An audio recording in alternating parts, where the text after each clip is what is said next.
En los siglos XVIII y XIX, el flamenco era ya una cultura consolidada en los estratos más bajos del pueblo andaluz, pero nada apreciada, ni valorada, ni reconocida por la llamada buena sociedad, y mucho menos por los políticos y los intelectuales,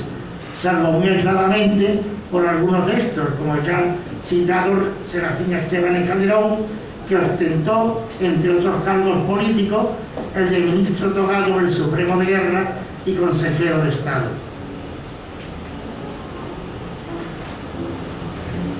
Si bien siglos antes, Miguel de Cervantes y Saavedra ya había prestado algo de atención a los romances gitanos en su novela ejemplar La Gitanilla, a la que llamó Preciosa de nombre,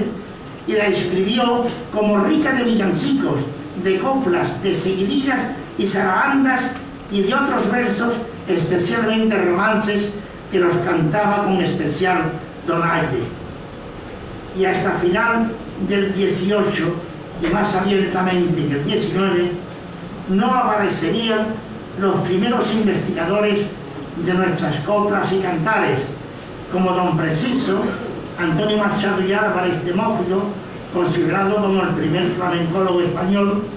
y don Francisco Rodríguez Marín, Alejandro Guichot y otros folcloristas pertenecientes todos ellos a la Sociedad Sevillana del Folclore Andaluz, creada por Demófilo. Estamos pues de acuerdo con el flamencólogo portuense Luis Suárez Ávila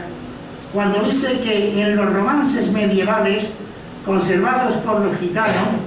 y que estos llamaban corrido o corridas o carrerillas, es donde se encuentra el verdadero origen del cante flamenco, porque los gitanos llegan a España a mediados del siglo XV, cuando el romancero está más en boga, y es lo primero que escuchan y asimilan con enorme prontitud. Romances que luego los gitanos adoptarían y conservarían como cultura propia durante mucho tiempo, fundiendo así la propia que ellos traían con la cultura de los andaluces autóctonos. Y si es verdad que la cultura es el conjunto de modos, de vida y de costumbres, conocimientos y grado de desarrollo artístico, científico, etc.,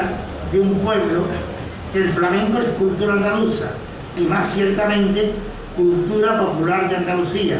pues sus cantes, sus bailes, sus coplas cortas o romances forman parte de ese conjunto de manifestaciones en que se expresa la vida tradicional de un pueblo, puesto que a estas alturas del siglo XXI, cuando después de 5 siglos de vida en común, la integración de dicha raza es total en nuestra civilización y son los gitanos tan andaluces como los demás, no es lícito hacer distingos ni separaciones, estando todos igualmente hermanados en una misma cultura musical enraizada en nuestra tierra y en nuestras costumbres, tradiciones y forma de ser, construida conjuntamente entre unos y otros a partes iguales, con fatigas y dolores muchas veces, fruto del hambre y las persecuciones de antaño, de forma que el flamenco es lo que más nos une hasta conseguir estar en su construcción y en su conservación, como diría en su discurso de ingreso en la Cátedra de Flamencología hace ya algunos años el flamencólogo Félix Grande, diciendo que los gitanos y los que no lo eran, ¿a quién creéis? Y en cuanto al flamenco se refiere, estaban más juntos que una lágrima. El flamenco, como cultura del pueblo andaluz, es también un sentimiento hondo, una filosofía, una manera de ser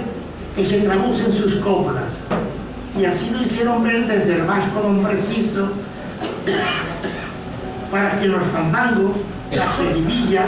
las tiranas y los polos que se cantaban a la guitarra, a pesar de los necios, decía, eran el chiste y la sal de España. Hasta 2 andaluces universales como fueron el poeta Federico García Lorca y el maestro gaditano Manuel de Falla. Y si para don Preciso nuestros cantares, que corren de boca en boca decía,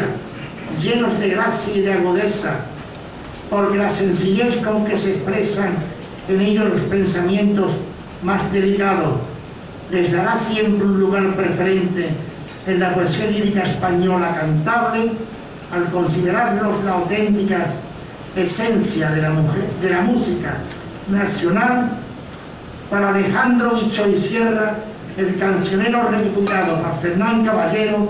era el producto de una cuidadosa selección literaria. Manuel de Falla, como bien dice el profesor francés Bernard Leblon, que estudió en Sevilla, reivindica en 1922 la cultura de nuestros cantes flamencos, y a su lado están apoyándoles escritores y poetas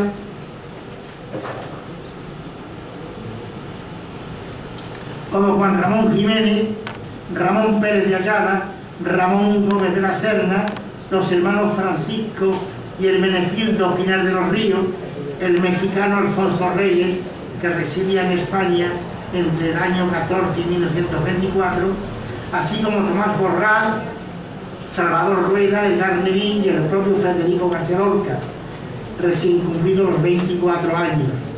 Y también están los pintores Manuel Ángeles Ortiz, Zuloaga y Zabaleta, que ya había pintado en París su España negra, además de Rusiñol y el inglés Tirol, y todos los músicos más sobresalientes de aquel momento, como son Turina, Pedrero, Óscar Esplá, Adolfo Salazar, Federico Monpou, Robert Gerard, Ángel Barrios y Andrés Segovia, Miguel Salvador, Fernández Arbós, Pérez Casa, y por si fuera poco, los más cualificados profesionales del cante y el baile y el toque flamenco, que respaldan la acción y la labor reivindicativa del maestro Falla y de García Lorca, como son don Antonio Chacón, Manuel Torres, la Niña de los Peines, Juana la Macarrona, Ramón Montoya, Manolo de Huelva, Amalio Cuenca y Manuel Jofré. Sería el joven Federico García Lorca, ya digo que con 24 años, quien se ocupara en tan señalada fecha reivindicativa, estamos hablando del año 1922, de exaltar la poesía popular de las coplas flamencas, de los cantares hondos, pronunciando conferencias sobre algo que él nunca había querido escribir, porque según decía, los poetas que hacen cantares populares enturbian las claras linfas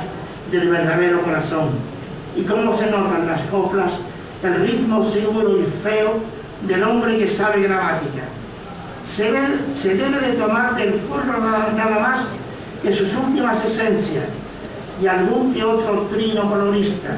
pero nunca querer imitar sus modulaciones, que son inefrables,